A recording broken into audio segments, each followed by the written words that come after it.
সাহেবদের কথা কিছু বলতে গেলে তো আত্মারাম থরথরায় কাঁপে। বলতে হয় যে মানে মানে মানে তাদের মতের বাইরে গিয়া একটা কথা বলার চেষ্টা করে দেখেন, তারা জিগাবে জুলাই আন্দোলনের সময় কই ছিলেন। বর্তমান সরকারের কথা ভাবলেই যে গানটা আমার মনে বাজে সেইটা হলো ভুল, সবই ভুল। এই জীবনের পাতায় পাতায় যা লেখা সে ভুল। এরা গত 4 মাস ধরে এরা ভুলের সাগরে খাবি খাইতেছে। নিয়োগের বেলায় তারা ছিল অস্বচ্ছ এবং জনবিচ্ছিন্ন। আল্লাহ জানে কেমনে হঠাৎ করে বাংলাদেশের সমস্ত যোগ্য মানুষ চট্টগ্রামে জন্মানো শুরু করলো। পুলিশ ফোর্সটা একটা ফাংশনাবল জায়গায় নিয়ে আসা, জুলাই আন্দোলনে আহতদের দ্রুত চিকিৎসা ব্যবস্থা করা, শ্রমিকদের অধিকার নিশ্চিত করা, জিনিসপত্রের দাম একটা সহনীয় পর্যায় পর্যন্ত নিয়ে আসার চেষ্টা করা, এরকম হাজারটা জরুরি কাজ পাশে ফেলে তারা সময় নষ্ট করছে কাগজ কলমের সংস্কার, জাতীয় সঙ্গীত, জাতীয় স্লোগান অথবা জাতীয় শোক দিবস ধরনের আজাইরা বিতর্কে। দায়িত্বে আসার 100 দিনের মাথায় ডক্টর ইউনূসের প্রেস সচিব তাদের বিভিন্ন কাজের একটা লিস্ট দিছিলেন। তার মধ্যে একটা ছিল জিরো করাপশন। তাই কি? তাই না? Zero corruption.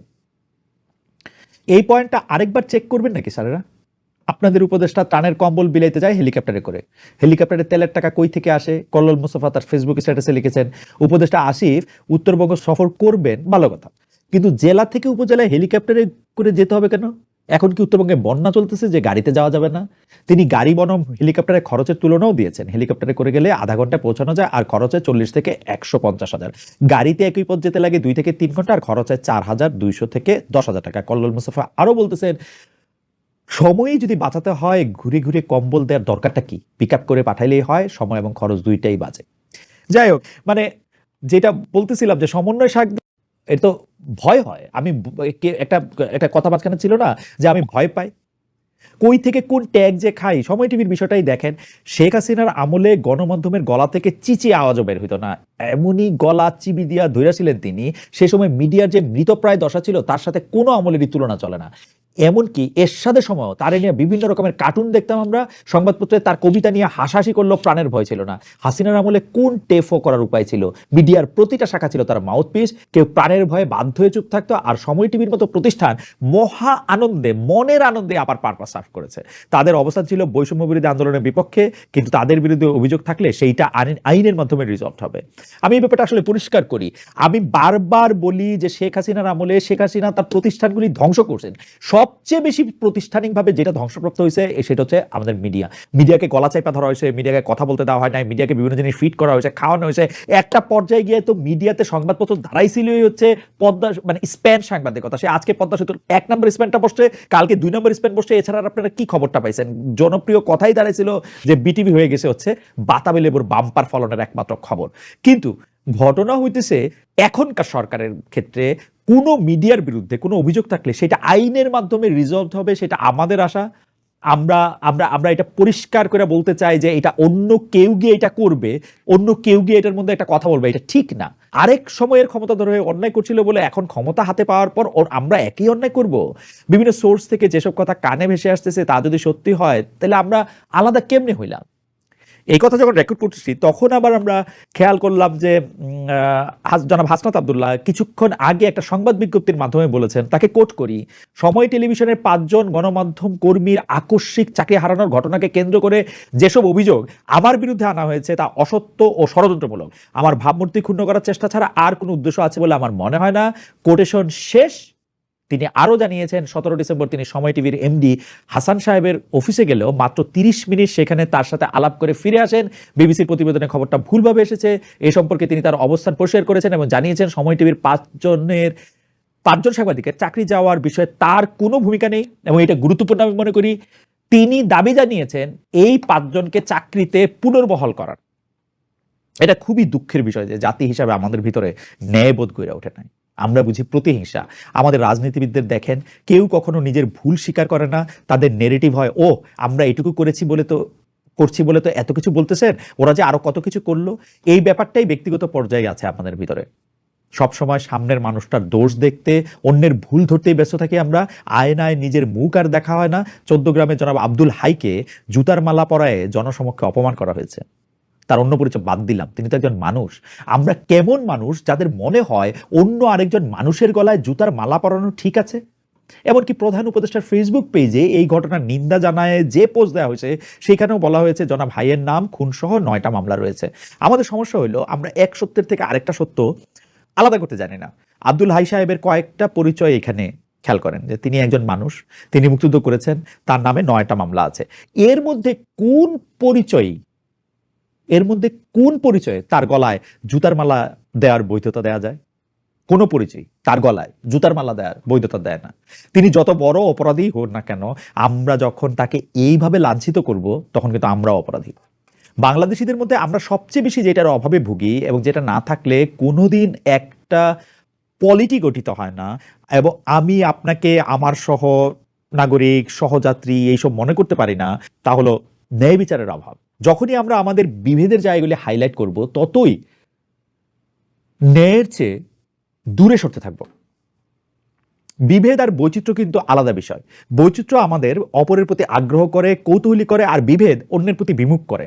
আমরা তখন গায়ের জোরে আমাদের মতটাই প্রতিষ্ঠা করতে চাই। এখানে সারবস্তুর চেয়ে রিপ্রেজেন্টেশনটাই বেশি মূল্যবান মনে হয়। ন্যায় বিচার প্রতিষ্ঠা না হলে আমরা বাংলাদেশি হওয়ার আগে থাকি সিলেটি, চিটাগাঙ্গা, কুমিল্লা, হিন্দু, মুসলমান, ভাগ ভাগ, এবং ওই ভাগের মধ্যে আরো ভাগ। একদম শেষে শুধু নিজের পরিচয়টাই সব। ওই যে আমার সন্তান যেন থাকে দুধে ভাতের বাইরে, আমরা আর কিছু চিন্তা করতে পারি না। অন্যের সন্তান ফিলিস্তিনে মরুক আর ঢাকায় ডান্ডি খেয়ে মরুক, অথবা গাড়ি চাপা পড়ে মরুক, আমার কিচ্ছু যায় আসে না। আমার সন্তান যেন থাকে দুধে ভাতে, বাকিটা হচ্ছে আমার লিপ সার্ভিস। আর কয়েকটা দিন পরেই শুরু হবে 2025। অন্তর্বর্তীকালীন সরকারের কাছে কি চাই আমরা? রাজনৈতিক সংস্কার, ঘুষ আদান প্রদানের সংস্কৃতির অবসান, শিক্ষা ব্যবস্থার পরিবর্তন, শাসন ব্যবস্থা প্রাতিষ্ঠানিক বিকেন্দ্রীকরণ। কিভাবে, কখন এবং এর কতটুকু সম্ভব? ডিজিটাল নিরাপত্তা আইন 2018 পরিবর্তে সাইবার সুরক্ষা অধ্যাদেশ 2024, ভিন্ন পত্রে কি একই পানীয় আসছে? আশা করি বিস্তারিত আগামী পর্বে বলবো। বিদায়ের আগে সাইফ অরণ্যের লেখা একটা মন ভালো করা স্ট্যাটাস পরিচালনা। আজ ভোরবেলা সাইকেল বের করতে গিয়ে দেখি ডান পাশের হ্যান্ডেল বারের সাথে রাবার ব্যান্ড দিয়ে একটা চিরকুট আটকে দেয়া। ভাবলাম বাড়িওয়ালা সাইকেলের বিরুদ্ধে কোনো নোটিশ দিল নাকি। খুলে দেখি এই লেখা, ভাইজান, আমার ছোট ছেলে আপনার সাইকেলের বেল ভেঙে ফেলেছে। আমি 7A-তে থাকি, দয়া করে যোগাযোগ করুন, ... বুরহান আল মাহমুদ। আল্লাহ আপনাকে ও আপনার পরিবারকে ভালো রাখুন। সব বাবা মায়েরা যদি এমন বিনয়ী হতো, তাহলে আমরা কত সুন্দর একটা জাতি হয়ে উঠতাম। কোটেশন শেষ। বুরহান আল মাহমুদ সাহেব যদি চাইতেন, কোনো দায়িত্ব না নিয়ে চলে যেতে পারতেন। সাইকেলের হ্যান্ডেল কে ভেঙেছে সাইফ অরণ্য সাহেব জানতেও পারতেন না। কিন্তু আরেকজনের অধিকার খর্ব না করার, তার প্রতি ইনসাফ করার এই যে ইচ্ছা, এরকম দেখার জন্যই আরেকটা সূর্যোদয় দেখতে ইচ্ছা করে। সবাই ভালো থাকবেন, আনন্দে থাকবেন, নিরাপদ থাকবেন। আবার দেখা হবে। উড্ডিতে বাজনা বাজতেছে, ক্রিসমাস পার হয়ে গেল, মানুষের উঠানে জানালায় উৎসবের সাজ রয়ে গেছে, একটু শুধু জীর্ণ আর ক্লান্ত। মেলবোর্নে লুনারুশদির উল্টা দুনিয়ায় এখন গ্রীষ্মকাল দপদপ করে, কিন্তু সেখানেও ভর দুপুরে ঘুঘুর ডাকে অথবা গাছের গায়ে লাগানো লাল রাংতার উপরে রোদের ঝলকে একটা মেলা ভাঙা হাহাকার ঘুরতে থাকে। দিনগুলো ফুরাচ্ছে, আবার আরম্ভ হবে নতুন চক্র, নতুন ঘূর্ণন। তবুও যে কোনো শেষের কাছে এসে একটু তো থমকাতেই হয়। 80-র দশকে বড় হওয়া আমরা মধ্যবিত্ত বাংলাদেশিরা দুনিয়ার যেখানেই থাকি না কেন, ডিসেম্বর মাসটা আমাদের মনে পড়ে নেফথালিনের গন্ধে মোড়ানো নস্টালজিয়ার মতো। এই সময় সিন্দুক, ট্রাঙ্ক, কাঠ কিংবা স্টিলের আলমারির পেট থেকে বের হতো গত বছরে ভাঁজ করে তুলে রাখা উলের সোয়েটার, কান ঢাকা টুপি, শাল আর হাত মোজা। শীতের আগে কার্তিক অগ্রহায়ণ থেকে মা খালারা নিউ মার্কেটে ঘোরাঘুরি শুরু করতেন। পুরনো সোয়েটার থেকে খুলে নেওয়া লাল, নীল, হলুদ, সাদা, মেরুন উল বিক্রি হতো সেখানে, অনেক দরদাম করে, আর প্রায়ই হাসি মুখে ঠকে এসে আমাদের গলা, বুক, কোমরের মাপ নিতেন তারা। দুটি মাত্র কাটায় বোনা নতুন সোয়েটার উপহার পেতাম আমরা। কি সব দারুণ ডিজাইন, যেগুলো আবার পরের বছরই খুলে ফেলে একই উল দিয়ে নতুন বছরে আবার নতুন সোয়েটার। লাল রঙের ল্যাপ আর তাদের সাদা কভারগুলোকে সারাদিন রোদে ফেলে রেখে করকরে করে তোলা হতো। তারপর সন্ধ্যা জমাট বেঁধে রাতের দিকে রওনা দিত। বাইরে গাছের পাতায় হিম জমতে শুরু করতো, আর জানালার কাছে কুয়াশা। চিলের ডানা থেকে মুছে ফেলা জীবনানন্দ দাশের রোদের গন্ধ ঠিক তখনই লেপের কভারে আশ্রয় নিয়ে আমাদের গায়ে ছড়িয়ে যেত উষ্ণতা হয়ে। প্রাকৃতিক কারণে এই সময় আমরা একে অন্যের কাছাকাছি আসি। ডিসেম্বর মাসে দেখবেন সামনে সমানে বিয়ে করতেছে লোকজন।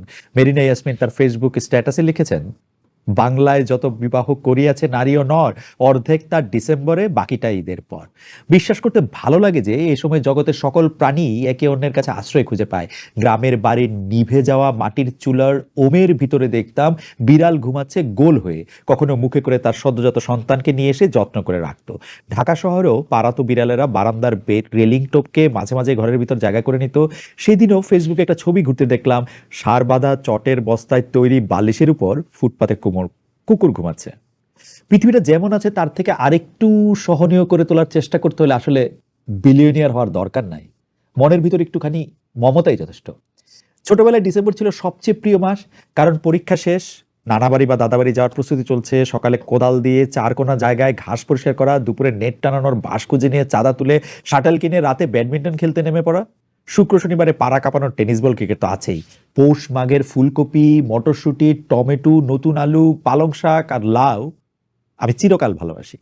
দাদাবাড়ি বেড়াতে যাওয়ার প্রসঙ্গে লুনারুশদের একটা লেখার অংশ বিশেষ পড়ি চলেন। লম্বা পথ পার হয়ে যখন গ্রামের বাড়ির উঠোনে পৌঁছতাম তখন সন্ধ্যা নামতেছে, মাটির চুলায় কয়লা আর লাকড়ির ধোয়া, রান্না হইতেছে, পিঠা বানাইতেছে বুবু। আম্মা এর মধ্যে কাপড় বদলায় বুবু আর চাচি আম্মার সাথে রান্না করতে বসতো মাটির চুলায়।